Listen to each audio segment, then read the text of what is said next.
And the podcast begins with a song of rebellion. How can this podcast. be my life? CD Burners. Hello, welcome to the podcast. What's it? Welcome to the podcast, Chris. We just jumped right in. Yeah, we're just yapping. We're yapping. Chris pulled up on a motorcycle. Very cool. I was like, is that? Oh, that is Chris. Guys, we have Chris from Hot Mulligan. Today we're talking about Hot Mulligan. You'll be fine. It's really funny because TJ was like, I asked Chris if he wanted to do like another album, and he was like, nope. And I was like, that is so fun. I was like, respect. I thought about it. I was like, I don't know if I'm gonna do homework for that. I saw some of the other episodes you guys did with games we play. Yeah. And he's talking about take this to your grave. I'm like, oh, he is going in right now. I don't think I'm prepared to go in like that about an album that's not my own. He did good. But yeah, it does take like homework for sure. Yeah. Like it sucks kind of. It like feels like old homework, like when you were in school and like we're like, oh, we have to do the research, and then like you do it and it feels fine, but just like that daunting thing that's like weighing on you, like I gotta get this paper done or whatever. Like, what if I only had like 4 cool facts about one of my favorite albums? Like, oh yeah, they recorded it here, and I heard they used that guitar. Mm-hmm. It's hard sometimes because that is all that's available. Yeah. Like sometimes that is with some of these albums. Like, and I'm like, and then if the guest is like not giving it to you, like you're just like, cool. What? All right. Like, I mean, like, I don't know. It's a new format that we're trying, but it's going good. I just didn't want to waste anyone's time. I didn't want to be a failure here. No, I think I think that you guys have like fans in the world where like they would probably be mad at you if you didn't do your album. Yeah, that's is like what I've gathered. Some of them get mad about some stuff sometimes. yeah. Yeah, no, I mean, look, I was saying, we had this meeting earlier today with some other people, and they were talking about like online presence or whatever, and I was like, right now there are like 40 people online like calling me names, like as we are in this. Well, especially now because he got all the acceptance fans all riled up. He gave that album a 7 out of 10, and then that got clipped, and everybody was like, "What the fuck? It's not 7." And I'm sticking to it, dude. Like I'm like sticking to it. He was here too. I was like, some of the songs are an 11, and some of them are not. You know, and that's like a fine thing. Yeah, and it's also like my personal thing. I'm not wrong or right. Right. It's like to me. Yeah, and you shouldn't like sugarcoat it to him, even if he's like right in front of you. It was like it felt kind of good to do it. Yeah. Because I was like, am I gonna be a pussy? And just like and like back down. Yeah. I was like, but I was like, I couldn't because I already like was getting yelled at by like the acceptance group chat, and I was like, I'm sticking to this shit. We're not talking about acceptance now. Today we're talking about Hot you. Mulligan. We're talking about your album You'll Be Fine, which came out March 6, 2020. That's right. Right before the pandemic hit. A really cool time for an album to come out. Yeah, super cool time for an album to come out. That was. Have you? Okay, what I want to do on this podcast is talk about shit that you haven't talked about before. Okay. Like, that's what I want. I don't want people to watch this and be like, oh, like I knew this because they said this somewhere else. So if we do touch on any of that stuff, fucking be like, people know that. Okay. Like, cool. I want to like. Yeah, I mean, we like to do like a little bit of a summary and like some of the facts, but like I think what people really like is like the lore that you can't really like look up on Wikipedia or whatever. So cool. Yeah, just like day in the life, what it was like in the studio, what went into this thing. I know that you guys recorded it and you stayed at like above an Italian restaurant. I was hearing you guys talk about that. Yeah, there's like maybe it's seafood. Either way, it smelled. And it was like an office space. Yeah, we were staying in an office space above a restaurant connected to the studio that we were recording at.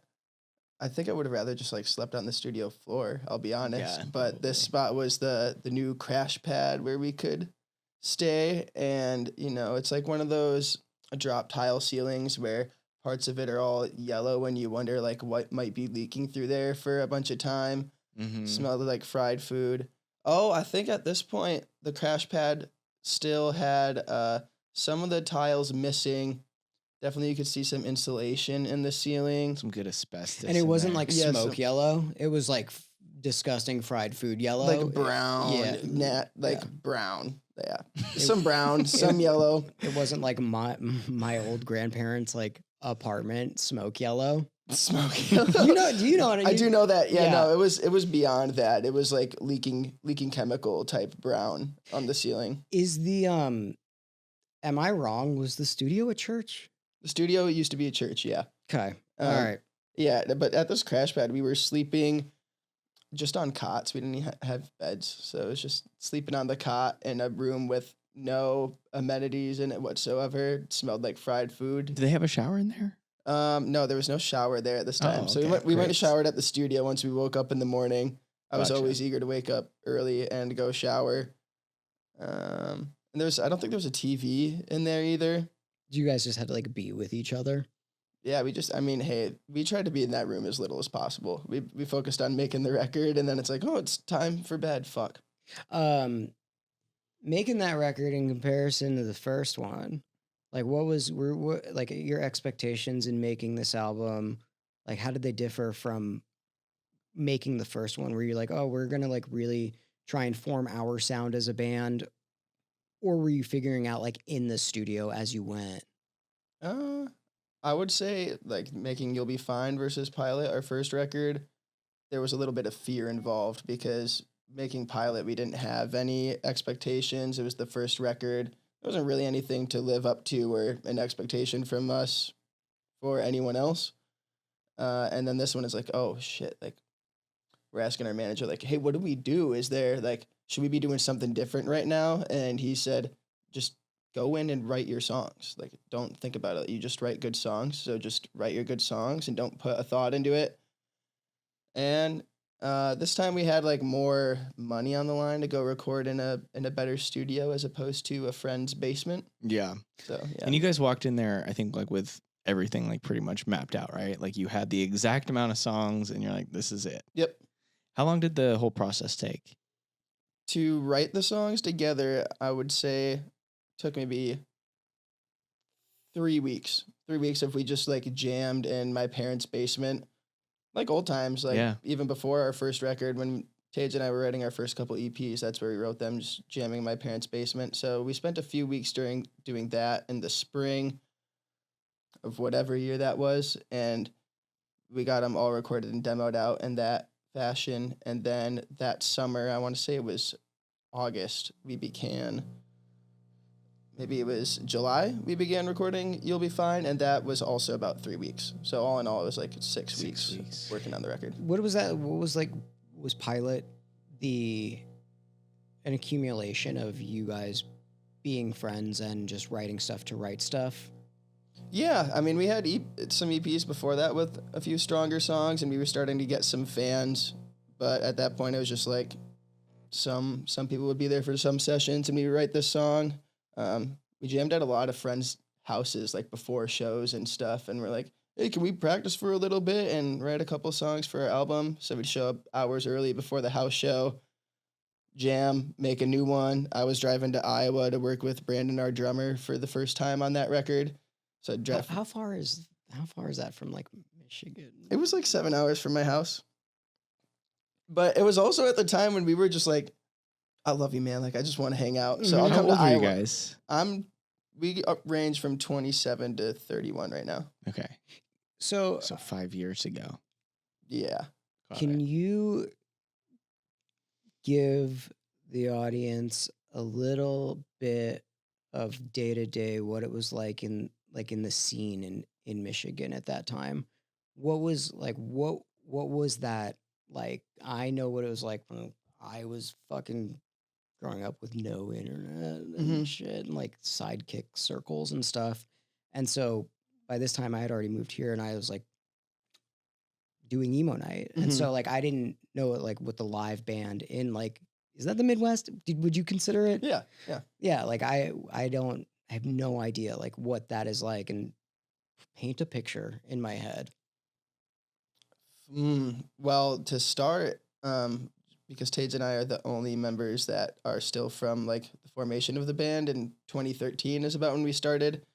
And we are from the Upper Peninsula of Michigan, not by Detroit, Lansing, or Grand Rapids. I don't know. You could say anything. So this is how we represent Michigan with the glove, right? Mhm. But then most people forget about this other shit attached to Basically Canada. Well, it's actually attached to Wisconsin. Okay. And then there's a big bridge between Lower Michigan and the Upper Peninsula of Michigan attached to Wisconsin. And there is nothing there. And that's where Tate and I are from.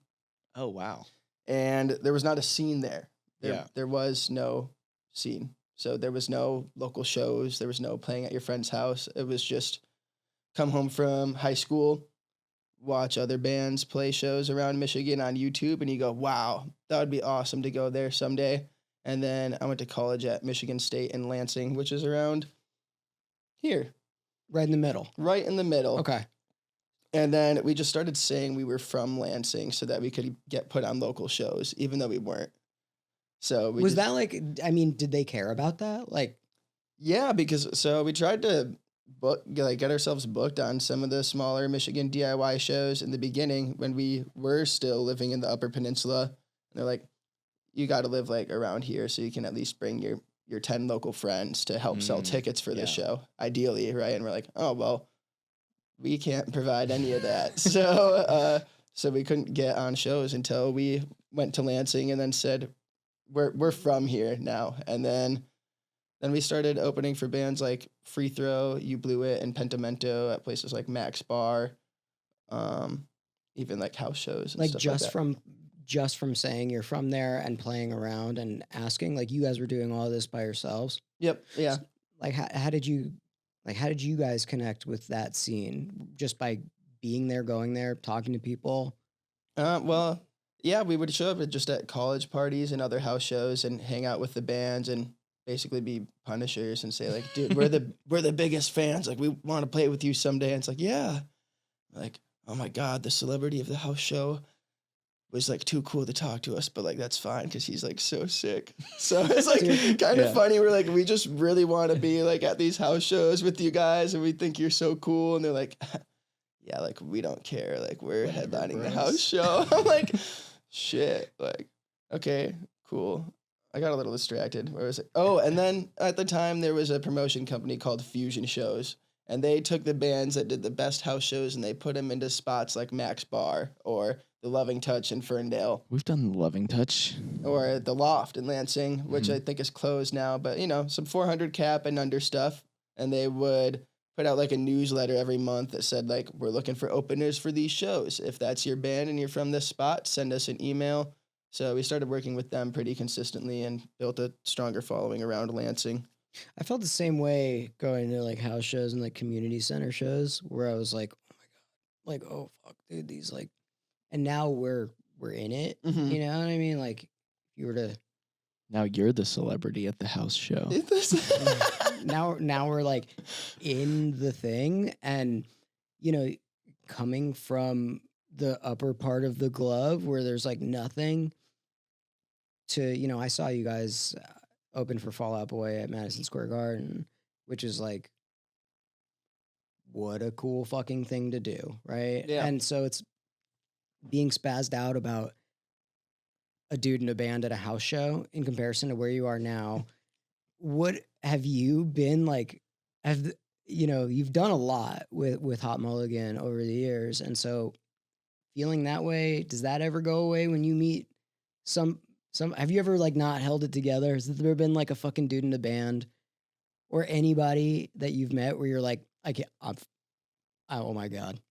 Dude, I really think it was the worst with the house shows and the small clubs. And even for myself, when we were playing smaller clubs, I felt like I was like, I think I am somebody. Mm-hmm. I think I'm the shit. I just played to 95 people. Like, I am dope. You can't touch me. And then I also thought the same thing of those other guys when we couldn't sell 5 tickets and they were selling 95 tickets. I'm like, dude, that guy's so cool. Mm-hmm. Like, I'm intimidated to talk to him. And then I don't know what happened after that, but it's just like, nah, nobody's cool, I think actually. dude, it's probably because you like started to be those, that if you're getting put on those shows, like that fear goes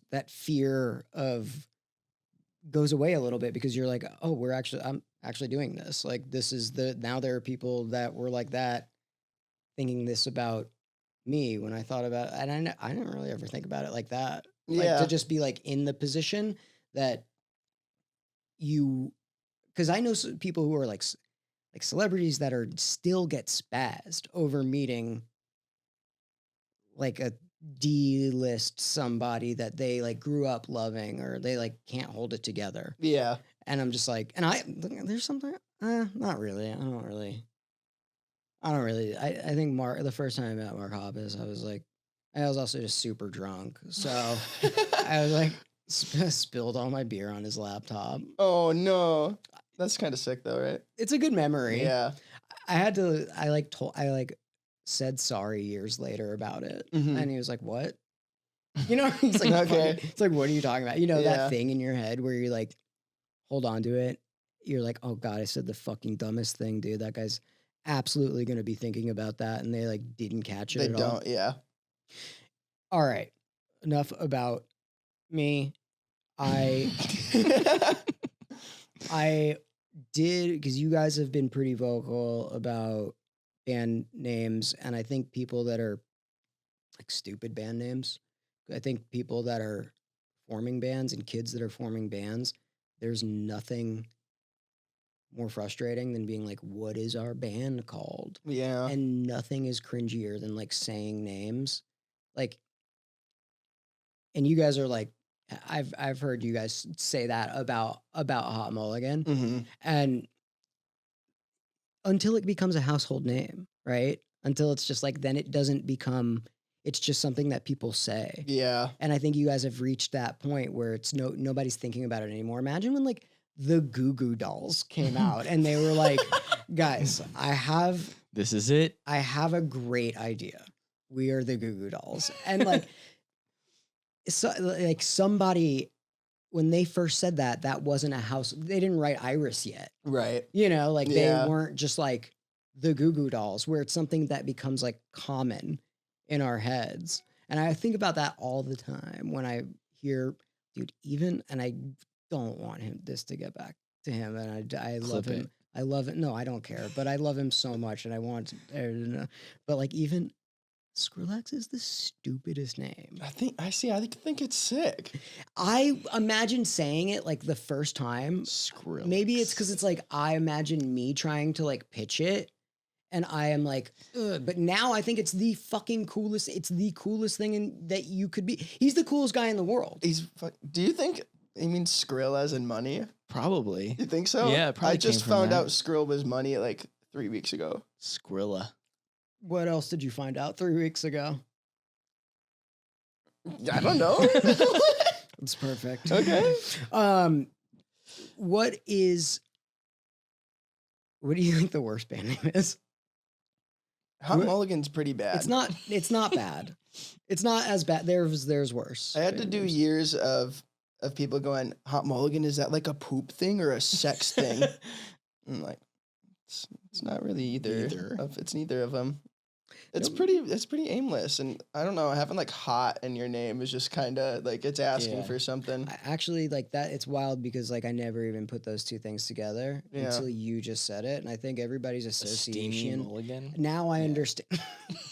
A really warmer. It's like a Stanley steamer. Yeah, like an upper deck. Not It's the like Stanley steamer. It gives upper decker. Yeah. But like The rusty trombone. But I don't like, and also I got it for the record. Like I hate what I just did is talking about like band names. I think that sucks.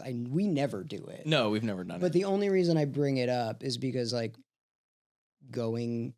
being in bands and trying to think of a name and then hearing you guys be like vocal about it. Mhm. I was like, I know we're on the same like wavelength about it. Yeah. And I was like, I wonder what he thinks actually sucks. I have one that I do think sucks really bad, but the artist is really good, so I'm not trying to dog on him. But Mattstagram.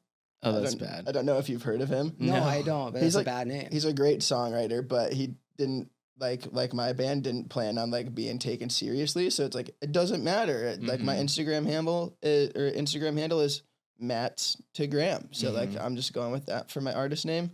It's like it's pretty bad, but he knows it's bad. He's like making jokes about it. Yeah. So. That it's hard to like say. Like I know it's like we like these people. I look up to Skrillex more than anybody else, and I'm like I can't believe I'm like if I was to come up with that and I was to say it out of my fucking mouth, I would be like, oh god damn it! If nobody heard it before, and. All right, let's talk about not this. Okay, sorry. But there was like, dude, I was talking to like other. That's enough. You don't need to talk about why we talked about it. There are other Let's DJs, talk about Hot and Mulligan. They're just like they couldn't. And not the name of the band. Okay. All right, let's talk about the album. You'll Be Fine. Mm-hmm. Okay, so this is like pretty much a shift now. Like I think some of the older stuff from Pilot was pretty pop punk, and you guys made kind of a shift towards like a more emo sound. Was that a conscious thing where you guys like we're gonna play on like these older emo tropes? Like what were the influences and like was that a like conscious decision to make that shift? It's always been a conscious decision to incorporate the more Midwest emo parts of things with the noodly guitars and the open tuning usage stuff there. But I think Tades really started to hone in his scream around this time. So it's like, if you don't like the scream, then you don't like that album. But if you think it's sick, then it's like, it's like undeniably sick. And he does it like all the time. Every song on that album is in the same key. So when he hits the same notes, he has to go to that They're all scream. in the same key? Yeah, except for the last one. Does he like have problems with his voice ever? I don't know. So he says and that he can't do this forever, but then like he'll go through the whole tour and sounds. Like, tour is fine. He's not one of those guys. He like, sounds great every night, and he's like, I just find different spots to scream if the other one gets blown out, and I'm like, I do that too, but not quite as strong. Mm-hmm. It's funny that you brought that up and like kind of answered the question because I was eavesdropping when you were at the Avalon and everybody's talking about like music production, and you're talking to somebody about guitar, and you're like, dude, even if I capo it, like I still end up playing the same fucking thing. Yeah. Like that's my sound, which I also think is sick because that's kind of how you like get a sound. Mm-hmm. That's how you like identify like you as a musician. And so it sounds like Tej, like that's his fucking thing. Yeah. Yeah, that's his thing. Does everybody else in the band have like their thing? Well, speaking of sounds, I listened to like an interview with you guys where you were talking about, it was like a pretty nerdy one. It was the record process one. And you guys were talking about Kempers, and I was like, what the fuck is a Kemper? Like, what is that for people that don't know? The Kemper it's a hardware unit. It goes in a rack, like a box thing. And it is box shaped, and it copies the sound of real amplifiers. So you don't have to bring an amp with you. No. You just bring this like box. Yeah. And it has the sound of your amp. It has the sound of your amp in it. That's pretty sick. Yeah. Do you still bring like a cab, or is it just going out through the PA? It just goes out through the PA. That's fucking and then wild. into our in-ear monitors. Yeah. Have you heard of that before? So it's like a VST, but in real life. Yeah, it's like a VST pretty much in a box, but the thing with them is you can plug it into your amplifier through a microphone, then run that into the Kemper, and then the Kemper sends crazy sounds to your amplifier. It goes, and it captures every frequency through the microphone, through your head, through your cab, back into the Kemper, and then the Kemper says, when I receive this sound, or like this frequency, this is the sound I make to copy that thing specifically. That's fucking cool. Yeah. I don't understand it. It doesn't make any sense. But to me. nowadays we use Neural DSP Quad Cortex. Shout out Neural DSP. Shout out They hook Corey. us up. Shout out Corey Wong settings. Yeah, on Neural I DSP. use that. Shout out Corey Wong settings. Dude, best his clean tone is fucking so sick. His clean tone is phenomenal. Same with Tim Henson's archetypes shit stuff. That's good stuff too. It was the one plugin I had like a very hard time. That and Melodyne, I had to steal Melodyne even though I bought it. I was like, I emailed them and I was like, I literally bought this. I bought it twice. You just can't register it or something. It like didn't work because of the fucking goddamn iLock. Dude, that just happened with me for auto-tune for like 3 years, and then a drum gate that I just bought the other day. I sent out a customer service email this morning. I want to stop talking about the customer service. Back to the sound thing. Yeah. Back to the sound thing. I want to read you. I guess customer speaking service of, email I sent out to Melodyne. Speaking of, okay, so you're a producer now, and like you know a lot of this stuff. Like at the time of making You'll Be Fine, how much of like production knowledge did you have going into the studio with Brett? Not a lot. I had some preconceived notions and things that I thought that I knew, and then find out you really don't know what sort of potential could be tapped. But throughout the recording process of You'll Be Fine, if I finished playing my guitar part, or anyone finished their part, and it was time for our producer, Brett Romness, shout out the GOAT, start doing his Pro Tools computer stuff, I would just stare and watch and go, what is that? Why do you do that? Show me how you did that. Was he pretty open to it, or was he like, he's shut open the to fuck up? everything. Yeah. He's like nothing is a secret to me. Ask me anything. I'll show you anything that I did. Nice. Yeah. I'm right where you are. Like annoying, so fucking annoying. Yeah, Remember super I made annoying. you like talk to me about this shit like while there was like a party going on.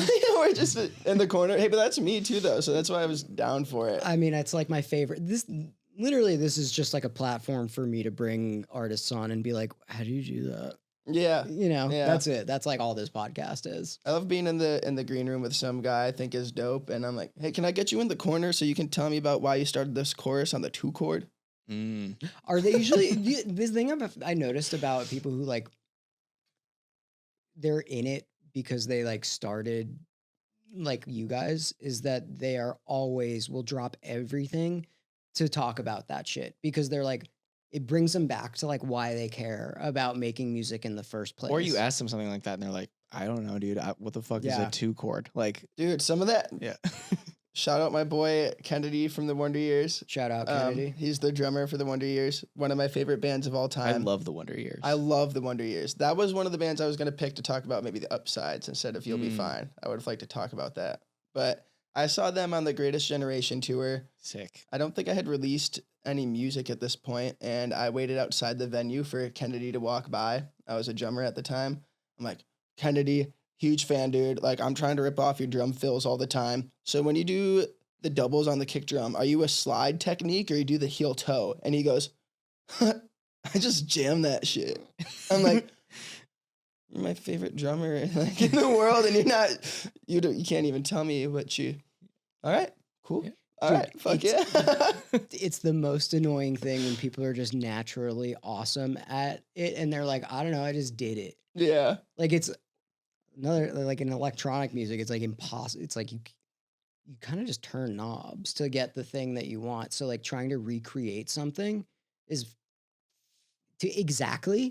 like it's just like It's not happening. you can do it 400 billion different ways, which is Yeah. like the most amazing thing. So I very much understand. I'm on the same wavelength as you about all of that stuff. Have you ever talked to anybody like who is the most nerdy motherfucker that you've talked to since you started this? Like about this type of shit. About this type of shit. You can listen to it on the fucking record process, dude. Like, Dude, yeah, Krista Minks is pretty those guys really pretty go into in. it. He's my friend now, but Thomas from The Naked and Famous, he was like the Oh, guy yeah. I was the most We know eager Tom. to talk to about stuff like this.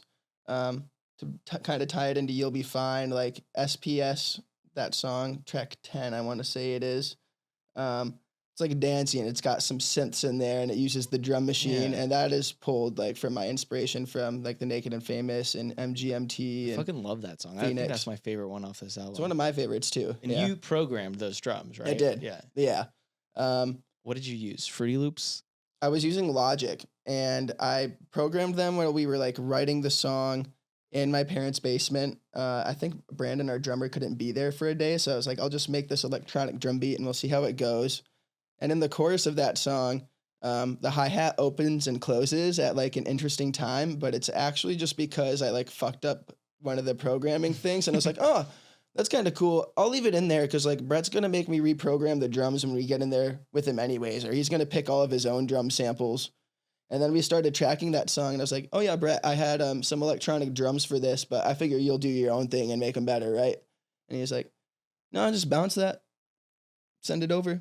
And then Sick. we just used the things I came up with like on that day in my parents' basement. And I was like, huh, cool. I guess my sample selection wasn't that bad. That's fucking awesome. Feels good. Yeah, it felt pretty Feels cool. But I really- really didn't think we were going to do that. That was there any part on that album where you guys severely like disagreed?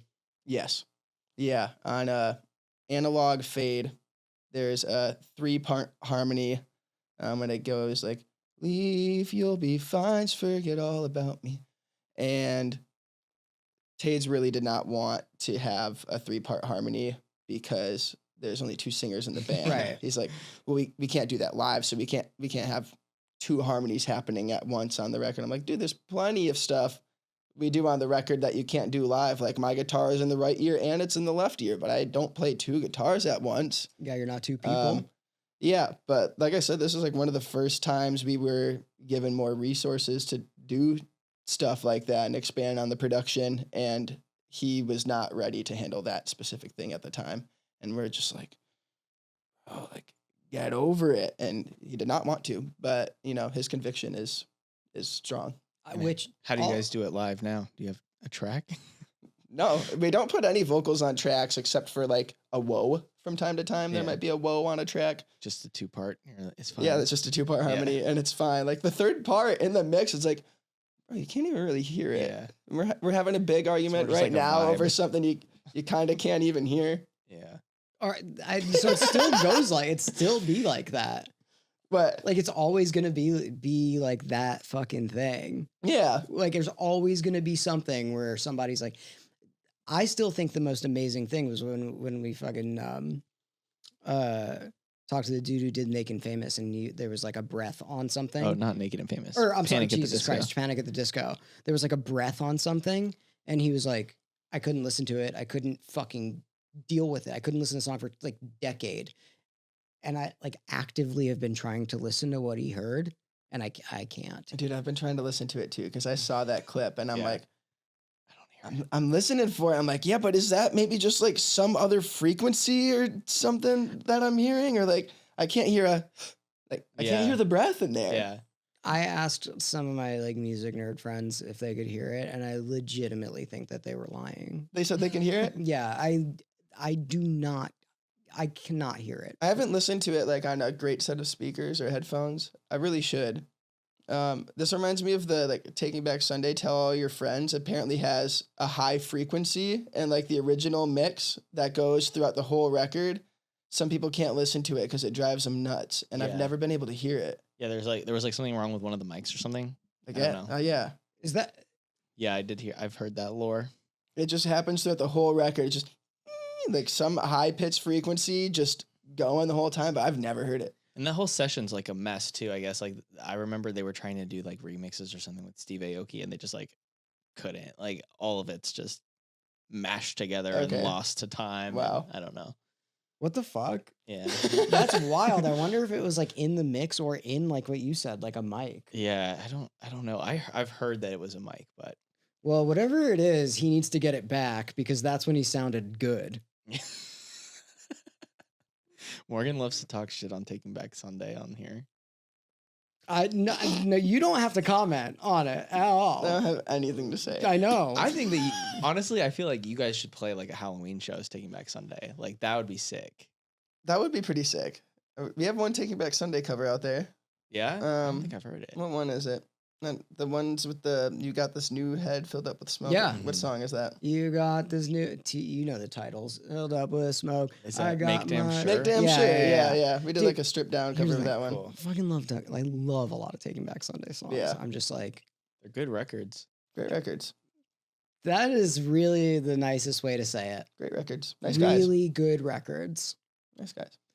I wanted to ask about the COVID thing, and Mhm. if it's already been incredibly talked about, feel free to like fucking skip this and be like, well, read this somewhere else. But did that? I guess the best way to say it is like, did that affect your connection with the album? Because you're like, sweet, we have this fucking done. Did it feel like unfinished in a way that you weren't able to like tour it immediately? The record didn't feel unfinished, but it was a really interesting thing to happen where we did like a Discord listening party for it with our fans in like a private Discord. It's like, oh, this is sick. We're all on the internet together, like listening to this album. Can't wait to go on tour in a few weeks and show it to you all. And like a week later, it's like, we're all only on the internet listening to this album. No one's getting together. The record felt totally finished. I was like so happy with it. Like by far the happiest I'd been with anything that we'd made. But I was eager to work on maybe another music video or two, and beyond just the live show, like getting together and doing some acoustic performances and doing additional promotion for the record once it had been out, which we hadn't gotten together to do yet. The whole record process moved fast. So we released it, and was ready to do those things, like the things a band does to promote their record, and then we just couldn't. And that was weird. That was really weird. That's what I mean. Like the process of the album didn't feel like unfinished to you because you weren't able to do that. And so it sounds like kind of, yeah. Yeah. Do you feel like you got it back though? Like now that, like, did you? Well, I feel like in a way, like you guys kind of went through a similar thing that we went through, like with Emo Night and the pandemic. Like we stopped doing stuff like March 7th, 2020. That was like our last thing. And then we went online with everybody. And like by the time we came back, we were like, all right, we're going to go back to the Echoplex. And we just like physically could not contain, like, it was too big? it was, yeah, there were way too many fucking people there. We were like, Mhm. okay, we have to move venues now. Yeah. And like all of a sudden, like we were just at like a different level than we ever were before the pandemic. And that, you know, it was kind of like a weird blessing in a way where it was like you kind of had to promote and connect with the fans in a different way. And I think we developed relationships with our community like that were much deeper than we would have if we had just like kept throwing shows, you know? So I feel like it's kind of similar for you guys, right? I would say it's pretty similar. And whether we had a lot to do with that, trying to connect to fans, or if they just did it themselves, it's kind of hard to say for us. Like, you know, obviously we posted on Twitter and Instagram and all that, but like they really spread the word amongst themselves and said like, this is our record. Like we claim it, like we love this. And then when we were finally allowed to come back and do shows, we had announced like the You'll Be Fine tour twice during the lockdown, canceled one, said obviously it's got to be canceled. Here's the rescheduled one, had to cancel that too. And then by time we came back, we couldn't have played any of the same venues that were like on the first two announcements of the tour anyways. We were too big by then. And I was like, but we didn't do anything. Yeah. We didn't do the things to promote the album. We didn't do jack shit. Like what happened? It's wild. What a really interesting, like, turn that took as a band, as a band putting out like a first thing. It's like, I guess it is kind of like a blessing in disguise to like be like having to play bigger venues because of this thing that I didn't. You guys had a Discord before COVID because you were saying you did the. Yep. And did you see it kind of like pop off during COVID? Definitely got a lot more active during COVID. Yeah, for sure. I can tell you that like that is how I heard of you guys was on Discord. No, there was like over the pandemic, I had a show on K-Rock and we got really big in prisons for some reason. Okay. Yeah, you would get like fan mail from prisoners. Yeah. Cool. So I would dedicate like sets to like these particular prisons because that's, you know, they like didn't have anything like awesome or fun to do. And so they would wait every Sunday for like music. That's when they could like listen to music. And so I would play shit that wasn't just like normal K-Rock stuff, which was what, like Linkin Park, like 40 times in a row, right? Mm-hmm. No shade, Right. but that's like, well, it was on alternative radio. And one of the prisoners, like one of the prisoners' moms wrote me an email and was like, my son really loves your show. You should check this band out. And that's how I heard about you guys. That's so crazy. Yo, that's crazy. Yeah. And I dedicated like the entire, it was sweet because his mom wrote me. And you were like, listen, buddy, you'll be fine. I didn't want to ask like what he did because I wanted to have like this loving connection with them, and I didn't want him to do something like super crazy and me be like, little did I know he was a child predator. Yeah. Oh, I know. I'm like, this set is dedicated to my favorite child predator. so he would be a big fan of emo. Yeah. He would that's exactly that's a good joke. It should be highlighted that was a good joke and very well timed. Did you like know that the album was connecting like before you got to play it live, right? Like you were feeling it online? Yeah. There wasn't like Was there a moment like after you came back where you're like, oh wow, like this really did connect beyond just like fucking usernames, or were you like kind of feeling the swell? Well, it gets a little muddy when we come back because we had spent so much time during the pandemic sitting around, didn't have time to make promo materials for our new album, so we just wrote a new EP and then put that out even before we came back. So then it was like the sum of that EP and You'll Be Fine at one time, and then us coming on tour, and we were with Newfound Glory and Less Than Jake for the first tour back. And I was like, well, everyone was expecting to see like Newfound Glory and Simple Plan on this tour, but Simple Plan couldn't come because of some Canada COVID thing. So then they brought on Less Than Jake and us. I was like, no one is going to want to see us on this Newfound Glory tour, but I'm excited to be back. And then there was like a good pocket of fans every night that was like, yes, like I'm here and enjoying Hot Mulligan. And then after that we headlined and I was like just blown away. Yeah. The headline tours, you're like, oh shit. Yep. Yeah. You're more like one of the most self-aware people I know. That sucks. No, it kind of, it like does kind of suck. I feel like I'm very similar, like I know when I'm being annoying and I know when I'm being like, Saying Chris is annoying. No, I'm just like, I think you're aware of what's happening to you at the time that it's happening. And I think it's hard for some people to like live in that place. Yeah. And it's like one of those like gift and curse things. Yeah. And I could be wrong, but I No. feel like you've said some stuff where I'm like, that it's an interesting thought that he thought that then, because that seems like something you would think like 5 years later. Like what you just said with the It is 5 years later. It is It's now. literally 5 years later. But I mean, Morgan's got a point. That is like, it is what I thought like as it was happening. And I do tend to miss living in the moment because I'm just like, this is the moment. Like, this is what's happening. I can tell it's happening.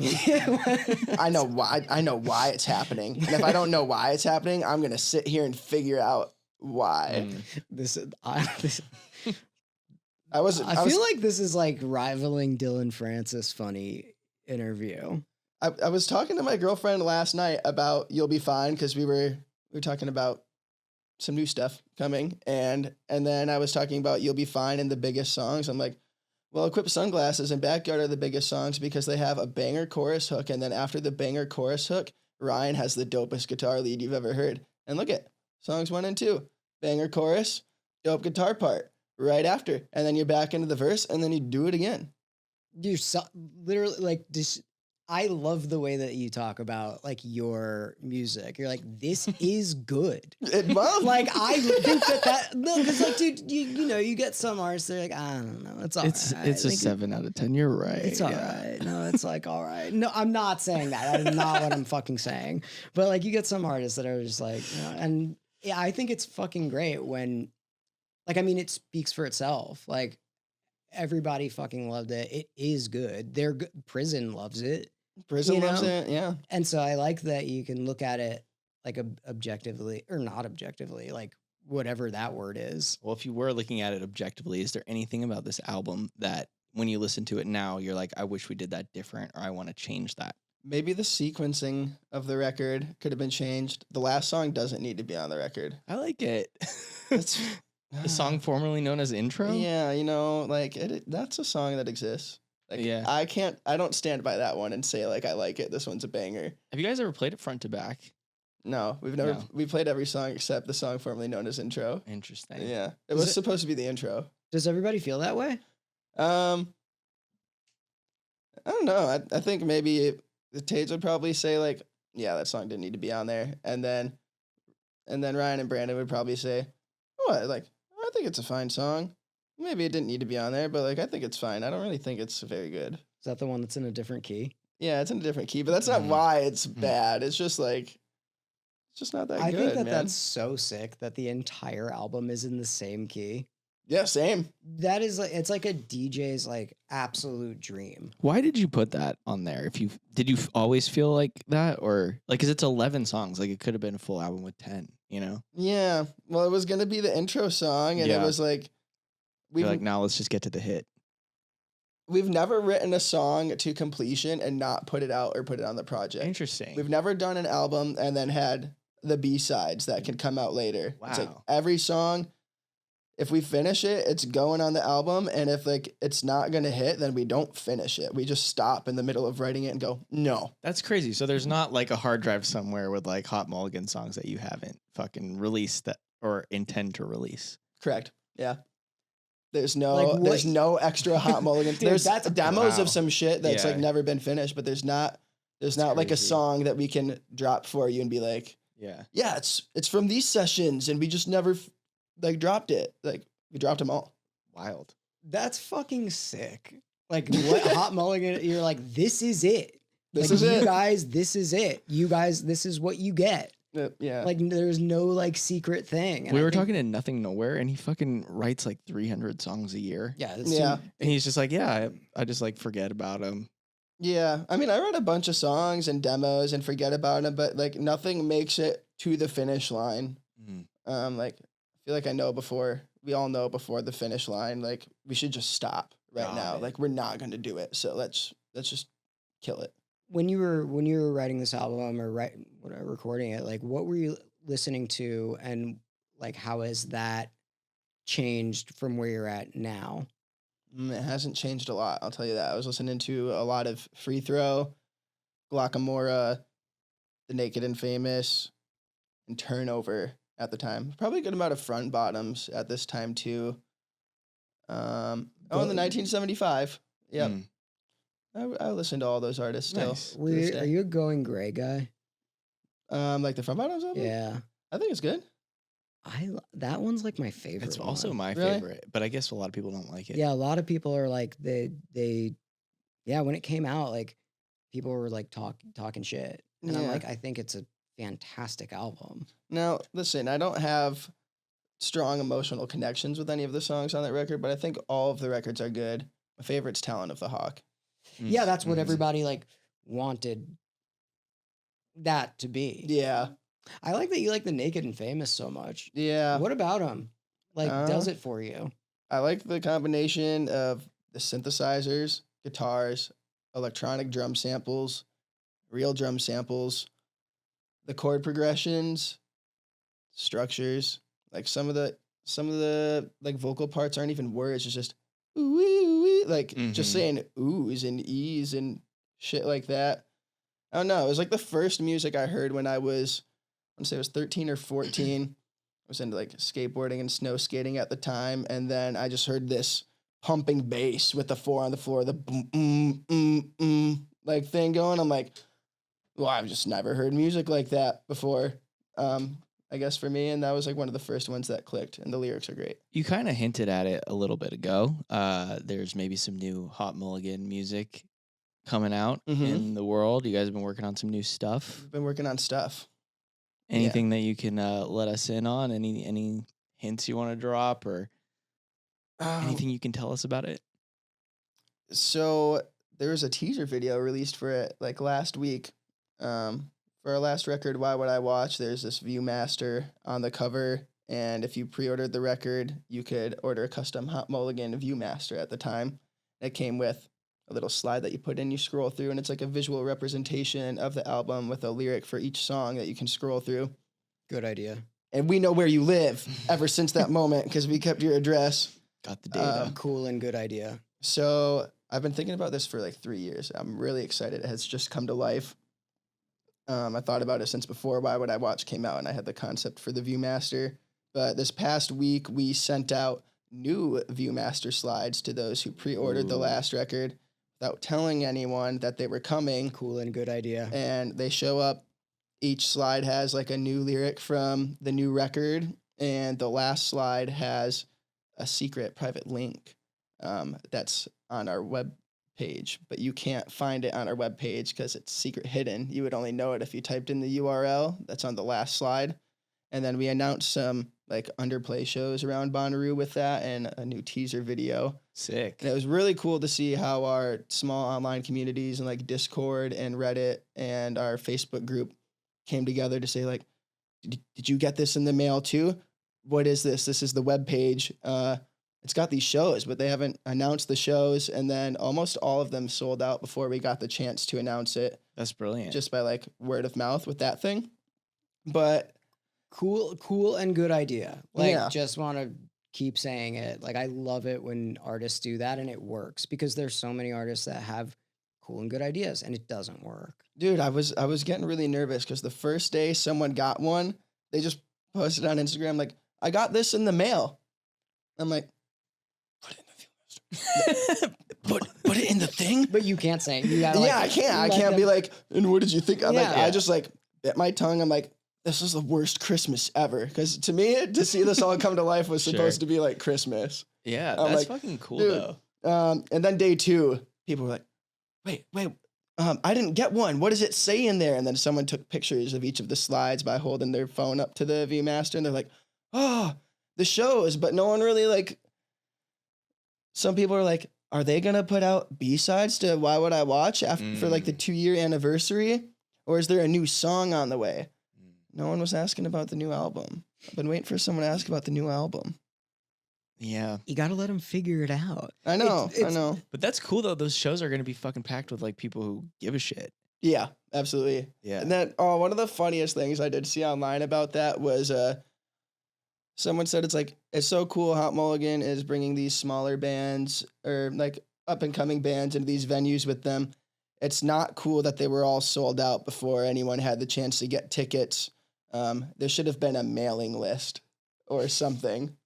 And I'm like, bro, what I did was way sicker than the mailing list. Yeah. Like, we sent free merch to people. There and was a physical there was a mailing list, physical bro. mailing list. I'm like, the tickets didn't go to scalpers or like some people who didn't care. Like, you could only find out about the shows if you were like in those tight knit groups. Really, That's a really good point, DJ. Like, those shows are going to be fucking so sick. It's dedicated fans. Were you guys always in aligned with like the strategy of that type of stuff? Because there's some artists that are just like, cool, label, do the thing. yeah. I mean, we've always been pretty hands on about how we need things to roll out and stuff like that. But I wouldn't say we've had a grand rollout of anything before. Maybe like there's a music video, drop the single. Like, we haven't done anything too crazy, and we've been independent or with independent labels our whole career. So we've never had a record label in our ear going like, here's the big thing. Are you ready for all the big things? Like, no one's ever said that to us. Never had that. Do you creatively, like, do you guys do all of it? Like, what it looks like, what your logos, like font type, like, do you guys do everything? We hire our artists and our friends to do that stuff for us, but we work very hands-on with them. Right. Like, Caitlin Dargan, K-Darg, she's done the last 3 like album covers for us, and she did this new one too. I want to say the first one she did was just all her concept, and we were like, wow, that was amazing. Like, the first pass, that was You'll Be Fine. The first pass she sent us, we were just like, that's exactly what this album sounds like. Nailed it. And that rocks. I don't even think we gave her a concept. She's just like, I got something. Nailed it.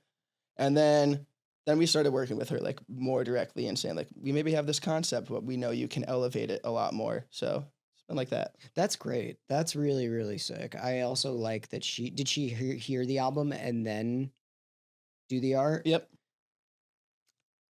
That I'm trying to think about what other album covers really feel like the album. Mm-hmm. I know albums that sound like like, to me, there's like a Death Cab album that just sounds like winter, Mm-hmm. but the album cover doesn't like represent that. And Yeah. I'm trying to think about like what album covers look and sound exactly like the album. Maybe Charlie XCX is probably the best current example. Brat?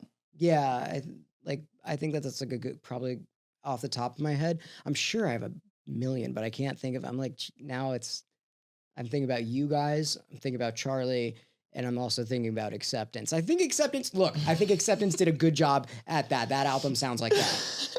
That's a 10 out of 10. All right. Well, do you have a? Is it coming out this year, or do you have Yep. It is. Yep. I don't know the date right now. Okay. Yeah. Cool. When does That's this come out? exciting. Do you guys know when this comes out? Probably 4 or 5 weeks from now. Okay, so then we'll have this first single out by then. Okay. Cool. Yeah. Yeah. Comes out June 3rd. Okay.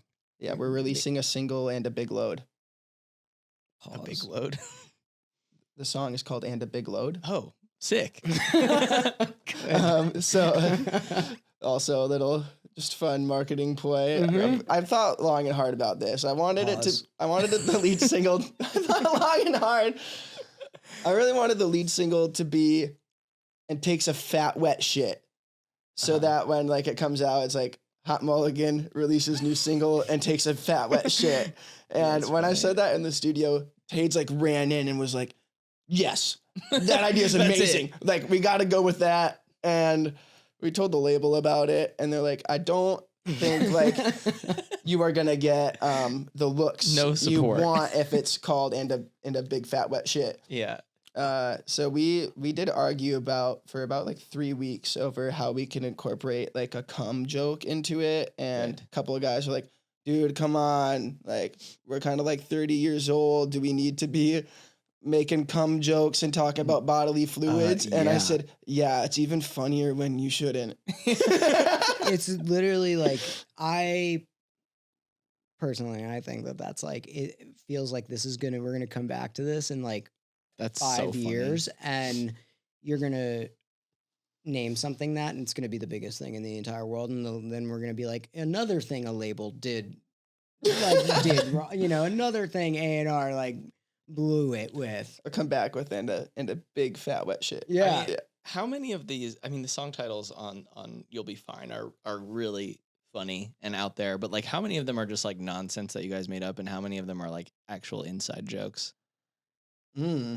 Like none of them are nonsense that we made up, I don't think. Or maybe Green Squirrel. No, that was an inside joke too. I'll run down the line. I don't think we've ever talked about them track by track.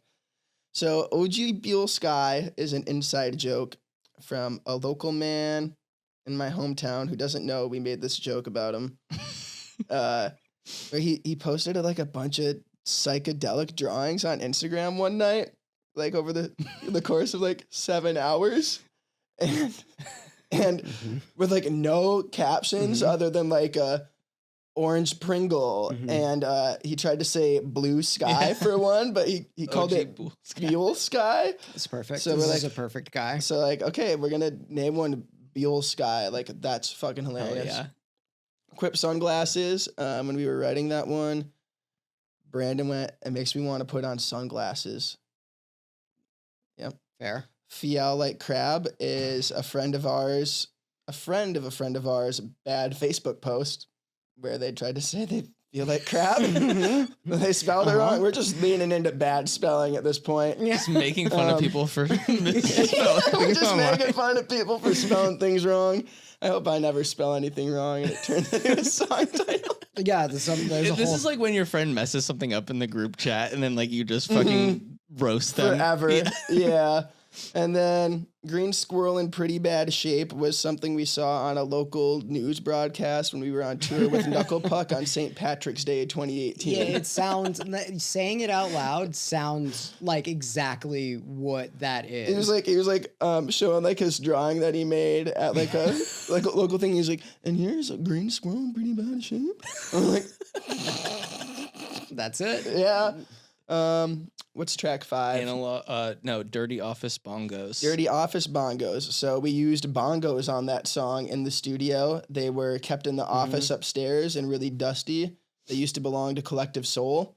Get the fuck out of here. They really? did, yeah. Collective Soul left them at that studio, I guess. Really? Yeah. That is something I like. Yeah. Collective Soul Bongos on the Hot Mulligan album. I really like, I think that was like one of the first CDs I bought. Dude, I don't know why they had those bongos. They were like utter dog shit. Yeah. That's why they left them there. Yeah. They got dirty in the office. They must have just bought them at like Walmart or something.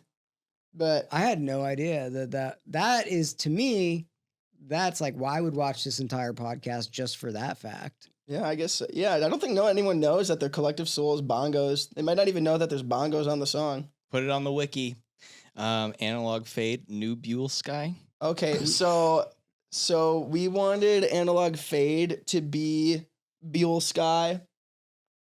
OG Buell Sky was the first one that we tried naming Buell Sky, and then we wanted Analog Fade to be Buell Sky. So there was the OG Buell Sky and the new Buell Sky. we couldn't decide which one was which. So one is the OG Buell Sky and one is the new Buell Sky. And then instead of doing like a producer fade in on the song, and then we started playing louder. That's cool. Yeah, it's an analog fade. Yeah. It's awesome that you guys are just simply annoying. Like that is awesome. It's like it's my favorite thing. Like but you managed to make like it's like very beautiful music. Yeah, and then we just piss all over it. It's really really annoying as fuck. It's really yeah. funny. It's like effortlessly like does the thing that I think a lot of bands are like they actively try to do. Yeah. All right, we're almost there. We're gonna make it All to right. Kilby. Okay, so we blew out a tire on the way to a show in Salt Lake City, and our fill-in guitarist swapped the tire for us, or called AAA to swap it for us. We got the tire fixed. We hop in the van. He goes, "We're gonna make it to Kilby, boys!" Hell yeah. Yeah, but putting boys at the end of it I sounded a played little shows like, at Kilby. I grew up in Salt Lake. The place Okay. is awesome. Yeah. Fuck yeah. Yeah, I love that spot. Digging in. Digging in. Oh, that's like a play on some very bad rapist guy's last name. I won't say Okay. what his name is. He sucks shit. SPS. He's the guy, SPS. he's the guy that rode me in prison. He rode you in prison. He wrote me in prison. He wrote. Oh, to he me. wrote you. He wrote you. He's the guy. He that, did not ride you in prison. No, he's the You guy got him that in wrote prison. to me. Right, he Got wrote it. to you. SPS, specifically in reference to the Hoosier Dome in Indianapolis. SPS stands for Soggy Piss Stickers. And there's nothing worse than going to a dive bar and you like gotta take a shit, but there's stickers all over the toilet. And when someone pisses and it gets on the seat, like you can wipe it off, but it seeps Still into the SPS. stickers. Yeah. They're all soggy with piss, so you're sitting on wet piss no matter Makes what. sense. Yep. Backyard. Self-explanatory. And song formerly known as intro is also. I don't. Yeah, self-explanatory. is it self? Or you're just a Backyard. in the back- It's He says like, backyard in the song. yeah, but you took out all the vowels. Just. Yeah, Mm, edgy. You're just like, how do we make this one annoying? Like, how do you make it not regular? Because it can't be regular. Yeah, and compared to all the other ones, if you had that one, That and is then the most regular one. Yeah. It's like actually named the. I think that's when we gave up. Yeah, yeah, It's when we sold out. and then your favorite song on the album, the song formerly known as intro, Oh, yeah. which I think we discussed. Yep. discussed. Banger track. Cool. All right. Well, I feel like we pretty much fucking covered it. Is there anything else that you want to add about You'll Be Fine, or maybe about New Hot Mulligan? Oh, yeah. With the new Hot Mulligan, this is actually the first time we finished a song and it's not out. And I don't know when it's coming out, but it's not on the album. There's 16 songs on the record, but 16. there's 16. Oh shit. Yeah. But we recorded 17 to completion, and the 17th one is not on the record, but we don't know what we're doing with it yet. So Interesting. up until now, every Hot Mulligan song that's been recorded has come out and will come out, except for this one. We don't really know. All right. Should release it in like second segments and have people try and put it together in pieces. Dude, I just want to like leak it on SoundCloud. Mm-hmm.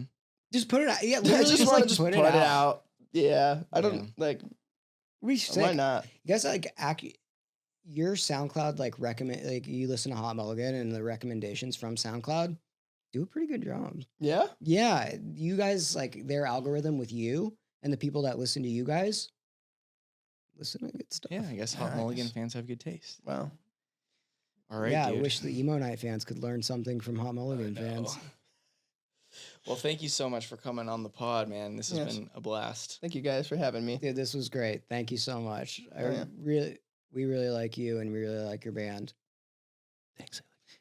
Get home safe and don't crash your bike, I please. won't crash my bike. And shout out Naked and Famous. Shout out Tom. Shout Yeah, we out should have Alyssa. Shout Tom out on the Tom, show. shout out Nat. You should have Tom on here. He's the best. Yeah. Yeah, Nat texted me and she was so excited to work with you. You could ask Thomas if he knows which Hot Mulligan songs like deliberately ripped off Naked and Famous. All right. We gotta get Natalie on here. Okay, all right. All right. Goodbye, everybody. Goodbye.